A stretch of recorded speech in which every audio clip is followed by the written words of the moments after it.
네, 오늘은 에레미야 애가 4장 말씀입니다. 원어의 아름다운 식구를 우리가 이해할 수 있으면 더 좋겠습니다만은 번역된 말씀이라 할지라도 참 아름답게 식구로 잘 쓰여졌음을 느낄 수가 있습니다.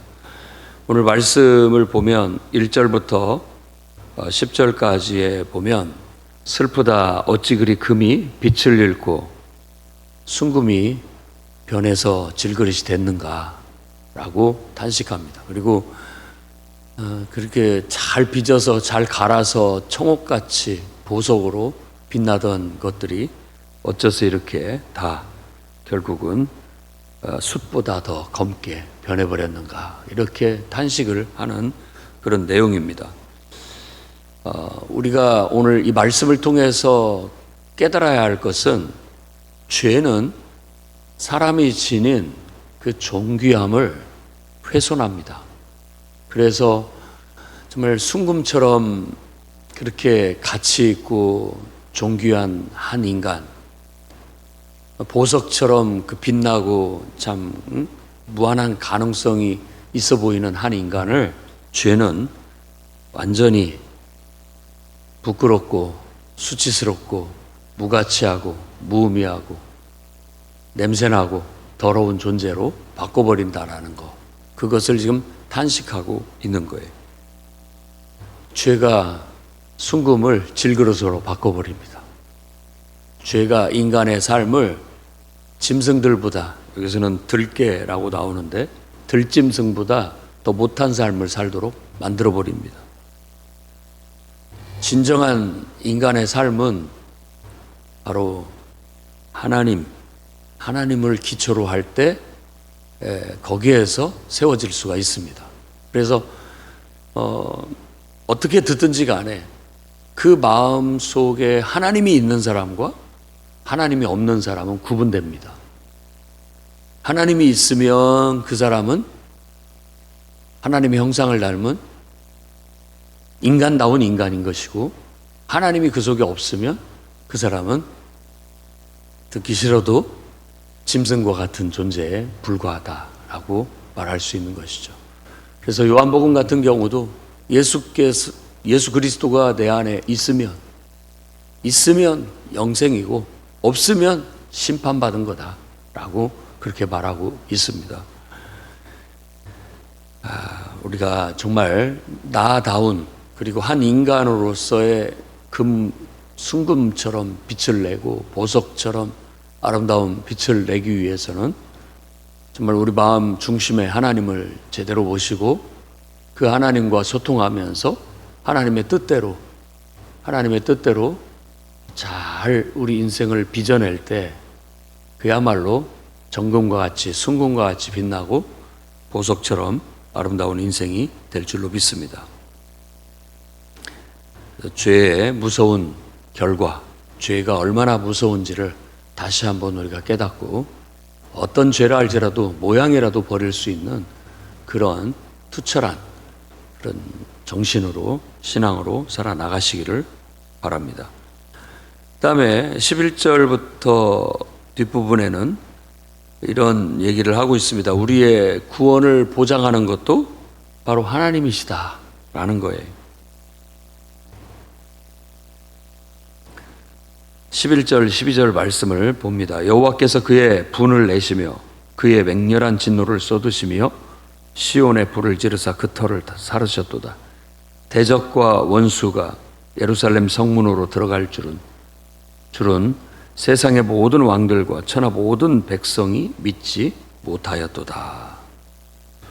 그러니까 결국 믿을 수 없는 일이 일어나게 됐다라는 거고, 그것이 결국은 하나님에 의해서 주어진 진노요 심판이라는 거. 13절도 그의 선지자들의 죄들과 제사장들의 죄악들 때문이니 그들이 성읍 안에서 의인들의 피를 흘렸도다. 이러한 모든 것들을 잘 돌보고 관리했어야 할 지도자들이 제대로 하지 못했기 때문이다 라는 그런 것을 지적하고 있는 거예요.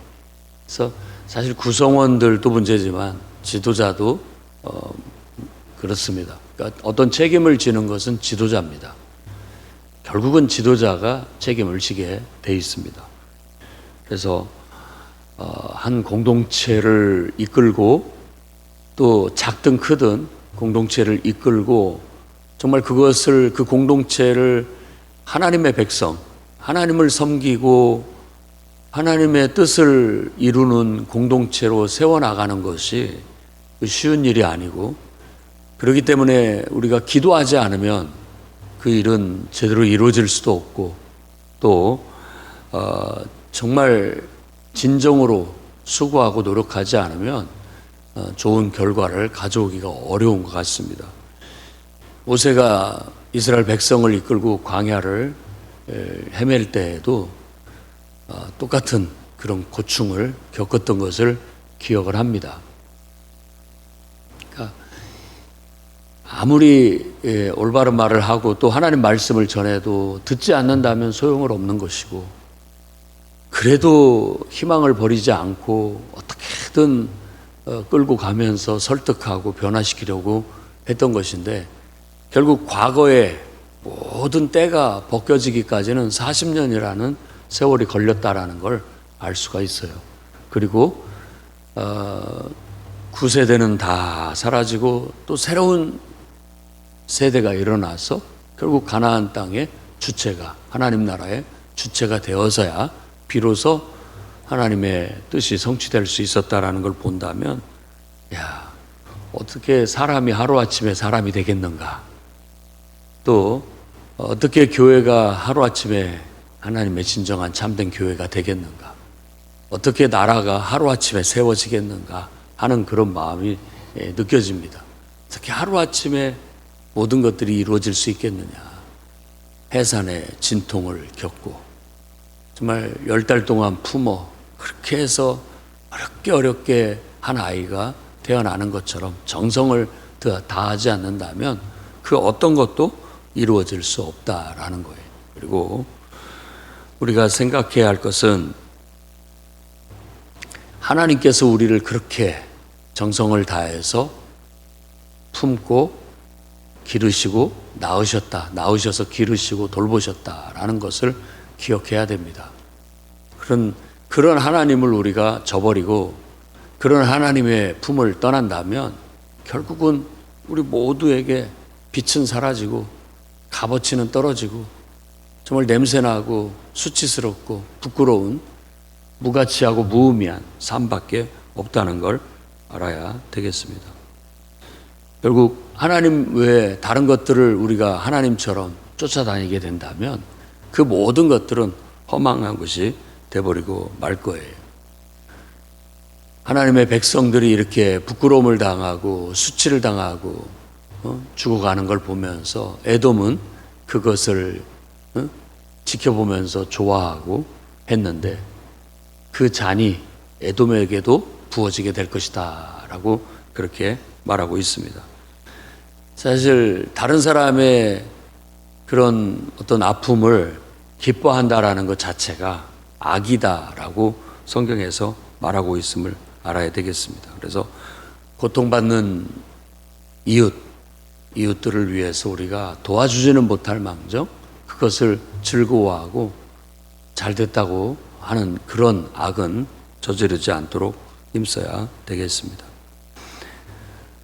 오늘 말씀은 우리가 결국 하나님을 떠나면 빛을 잃고 값어치도 떨어질 수밖에 없다라는 핵심적인 말씀입니다. 무엇이 이렇게 우리의 값을 떨어뜨렸느냐?